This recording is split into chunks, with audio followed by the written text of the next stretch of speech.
Bonjour mon frère, ma sœur, j'espère que tu vas bien par la grâce du Seigneur. Me voici devant toi ce matin avec une parole, une pensée et une prière. Nous sommes au 3e jour de notre thème intitulé « Face à l'adversité ». Alors mon frère, ma sœur, j'aimerais réellement croire que durant ces 2 premiers jours, tu as été béni, tu as été enseigné, tu as reçu quelque chose de la part du Seigneur, que tu as prié dessus, tu as demandé à Dieu de t'ouvrir les yeux sur les différents types d'ennemis que nous avons étudiés depuis le début de la semaine. Alors nous sommes vraiment sur ce thème face à l'adversité parce que nous voulons connaître l'adversaire que nous combattons ou les types d'adversaires que nous combattons. Parce qu'on ne combat pas ces différents types d'adversaires avec la même manière, avec la même stratégie. Devant plusieurs types d'adversaires, tu dois être capable de développer, de comprendre certaines stratégies et de faire certaines choses. On ne prie pas de la même manière face à tout type d'adversaire. On n'a pas la même attitude face à tout type d'adversaire. Je dois être capable de m'adapter à ces caractéristiques. Alors, durant cette première semaine, ces 2 premiers jours, nous avons parlé des ennemis visibles et des ennemis invisibles. Hier, nous avons parlé des ennemis bruyants et des ennemis silencieux. Aujourd'hui, nous allons étudier un 3e type d'adversaire. Mais pour cela, j'aimerais d'abord revenir sur la parole de Dieu et ce texte dans Juge, chapitre 13, du verset 4 au verset 5, où nous parlons de la naissance de Samson. La parole de Dieu nous dit « Maintenant, fais bien attention de ne boire ni liqueur forte, ni vin, et de ne rien manger d'impur. Car tu vas devenir enceinte et tu mettras au monde un fils. Le rasoir ne passera pas sur sa tête, parce que cet enfant sera consacré à Dieu dès le ventre de sa mère. Ce sera lui qui commencera à délivrer Israël de la domination des Philistins. » Notez bien ici dans ce texte, on ne nous dit pas que c'est lui qui finira, mais on nous dit que c'est lui qui commencera. C'est un début. Et mon frère, ma soeur, j'aimerais vraiment nous rappeler que Samson à ce moment-là n'est pas né. Mais on nous parle déjà de différents types d'adversaires auxquels il est confronté. On nous parle que sa mère doit obéir. Donc le premier adversaire qu'on a parlé d'invisible, c'est la désobéissance, est un adversaire invisible. Le péché, certains péchés sont des adversaires invisibles. Mais bien sûr qu'il y a des ennemis aussi visibles. Et on nous parle là des Philistins, que Samson, qui est dans le ventre de sa mère, ne connaît pas encore. Donc tu peux, dès ta naissance, avoir des ennemis. Donc ne sois pas étonné quand tu vois des ennemis se lever 20 ans après, 30 ans après. C'était déjà prévu. Ils attendaient cela, ils attendaient le bon moment pour être confrontés à toi. Alors, aujourd'hui, le 3e type d'adversaire que j'aimerais qu'on puisse voir, c'est les adversaires connus et les adversaires inconnus. Je répète, les adversaires connus et les adversaires inconnus.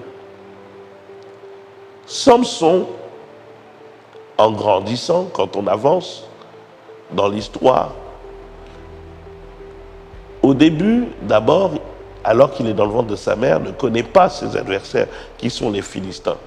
Mais en grandissant, il commence à les connaître, il commence à les côtoyer. Et Samson connaissait, un peu plus tard, Dalila comme son épouse. Mais il ne la connaissait pas comme celle qui allait le vendre aux Philistins. Il connaissait Dalila comme la femme qu'il va aimer, qui va peut-être lui donner des enfants, qui va réjouir son cœur.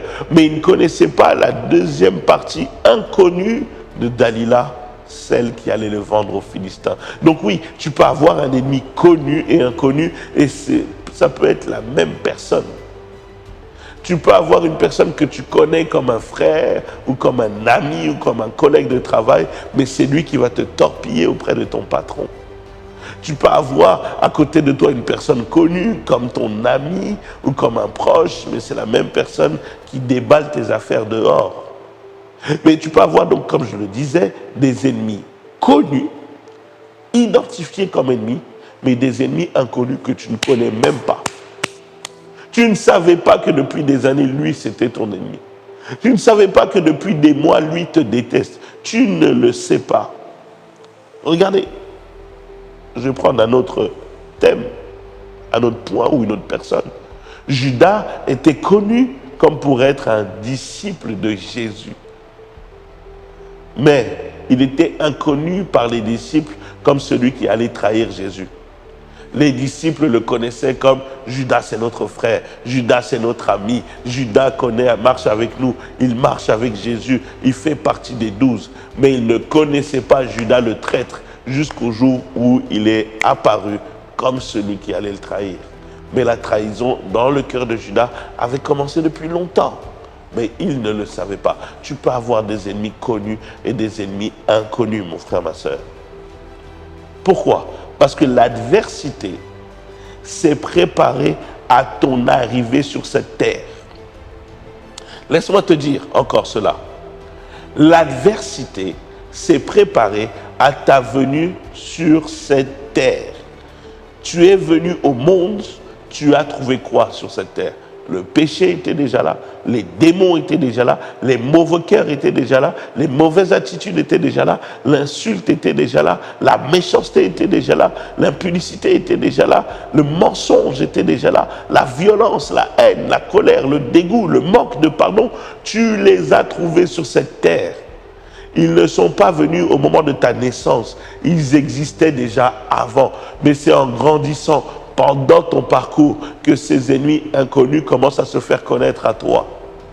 Tu commences à connaître le mensonge, tu commences à connaître l'impudicité, tu commences à connaître la violence, tu commences à connaître ces choses-là, mais ces choses-là étaient là bien avant toi. Donc tu dois être conscient que l'adversité s'est préparée à ton arrivée sur cette terre. Ils se sont dit, cette naissance-là, nous on va en faire un disciple du mal. Nous, on va essayer de le convertir à notre manière. Nous, on va essayer de le ramener dans le monde. Mon frère, ma soeur, ta naissance n'est pas le fruit du hasard. Ta naissance a été prévue par Dieu. Mais sache que quelqu'un de l'autre côté se dit, chaque personne qui va naître, je vais essayer de le gagner et de l'attirer dans le monde. Regardez ce que le verset nous dit, dans ce que nous avons vu au verset 4. Le rasoir ne passera pas sur sa tête parce que cet enfant sera consacré à Dieu dès le ventre de sa mère. Ça veut dire que Samson avait déjà une alliance avec Dieu que lui-même ignorait. Mais cette alliance a été conclue entre Dieu et sa mère sur lui, sur sa vie. Et il ignorait que cette alliance allait lui créer des adversaires. Mon frère, ma soeur, ton alliance avec Dieu te créera des adversaires, te créera des oppositions. Quand tu commences à t'accrocher sérieusement à Dieu, laisse-moi te dire que des adversaires vont aussi se lever sérieusement. La rareté sera toujours exposée à l'adversité. La rareté dans la vie sera exposée à l'adversité. Quand quelque chose est rare, quand quelque chose est précieux, quand quelque chose sort du lot, il y aura toujours quelqu'un pour le critiquer. Regardez, même dans le monde du travail, il suffit qu'une personne fasse bien la chose, que le patron l'amène devant tout le monde et dise, regardez, tel employé a fait telle chose, a ramené tel chiffre d'affaires, c'est extraordinaire. Pendant que les gens t'applaudissent, il y a quelqu'un qui se dit, qu'est-ce qu'elle a fait de mieux que moi ? Moi aussi, je suis capable. Pourquoi elle ? Pourquoi pas moi ? Pourquoi elle, on l'a félicité et pas moi ? Mon frère, ma soeur, l'élévation peut t'amener des adversités. La rareté peut t'amener des adversités. Ton alliance avec Dieu va t'amener de l'adversité. Les gens les plus critiqués au monde, ce sont les gens qui occupent les plus grandes fonctions du monde. Dans un pays, ou même dans le pays dans lequel nous nous trouvons en France, qui est le plus critiqué ? Celui qui est à la tête du pays, le président de la République. Plus tu as un niveau élevé, plus tu dois t'attendre à avoir d'adversaires. C'est pour ça, vouloir l'élévation, c'est bien, mais accepte l'opposition qui va avec l'élévation. Vouloir la grandeur, c'est bien, mais accepte l'opposition qui va se lever quand tu vas vouloir devenir grand. Mon frère, ma soeur, Jésus, tant qu'il était fils de charpentier, le diable n'est pas venu. Mais quand Jésus a voulu commencer son ministère, là, le diable est venu. Quand Jésus est sorti des 40 jours de jeûne et de prière, c'est là que le diable est venu. Pas avant. mais il est venu au moment où l'élévation allait commencer. C'est là où ton adversaire vient. C'est pour ça, c'est quand tu commences à voir l'élévation que tu dois être le plus prudent et non le plus naïf. Le problème, c'est quoi? C'est que nous, quand on commence à être élevé, on est là, on est dans la joie, c'est bien, il n'y a pas de souci. Mais cette joie-là ou cette satisfaction ne doit pas t'empêcher à être prudent et à faire attention. Pourquoi? Parce qu'à chaque fois qu'il y a élévation, il y a adversité. On critique qui le plus souvent? Les stars.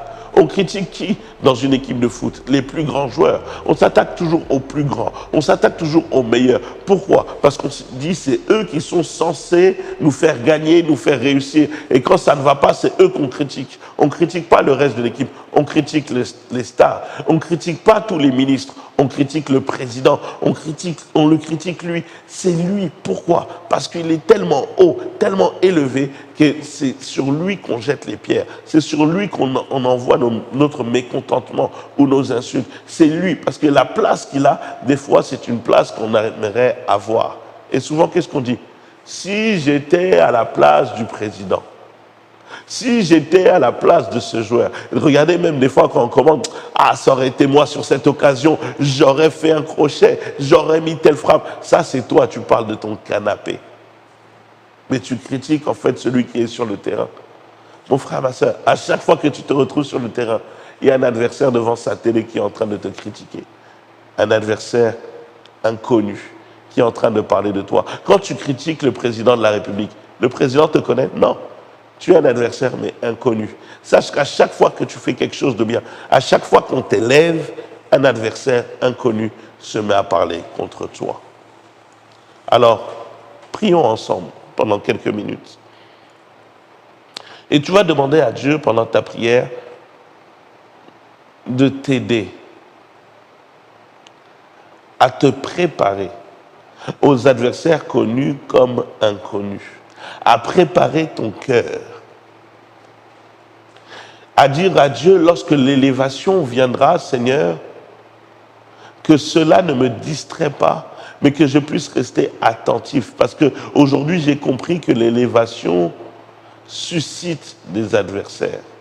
Et donc, si je ne fais pas attention, je peux perdre cette élévation. Je peux perdre cette couronne. Je peux perdre ce que tu es en train de faire ou de mettre dans ma vie. Je peux perdre cette grâce ou cette bénédiction. Donc, je dois faire attention. Commence à prier là où tu es. Commence à élever ta voix.